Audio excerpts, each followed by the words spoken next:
Kapalaran ng Taurus ngayong araw ng April 8, Taurus.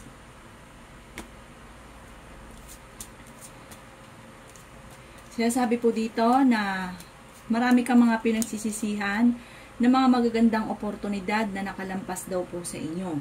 Sabi po dito, parang marami kang alinlangan sa inyo pong sarili. Maaaring huwag mo itong isipin dahil ang nakalipas ay nakalipas na at maaaring mauwi sa depression kapag inisip mo ito ng inisip. Sabi rin po dito na maaaring meron kayong madidiskubre. Parang dala rin ang kapabayaan kung bakit naganap daw po ito. Parang may kaugnayan po ito sa tukso, pero hindi kayo magkakahiwalay ng inyong karelasyon. Parang magkakaayos pa rin kayo. Sinasabi rin po dito na may proposal na paparating sa mga single na Taurus. Sabi rin po dito, kayo daw po ay may gabay. Mabilis ka daw po nakakainggitan ng inyong kapwa. Sabi rin po dito, mahilig kang mangarap, marami kang pangarap.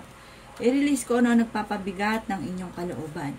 Sabi rin po dito, maaaring ang problema mo sa ngayon ay maaaring maging malala kapag inisip nyo nga po na inisip ang problema ninyo. Kaya binabalaan ka ng ating tarot card. Sabi rin po dito, huwag nyo masyadong indahin ang nagaganap sa ngayon dahil soon, humanda ka dahil makakamit nyo kung ano man ang inyong pinapangarap. Sabi rin po dito, may edad na lalaki na Taurus na siya po ay nagiging matagumpay sa pagninegosyo. Sabi rin po dito, i-improve nyo daw po sa ngayon ang inyong pera dahil ang pinaka problema nyo sa ngayon Taurus ay pera.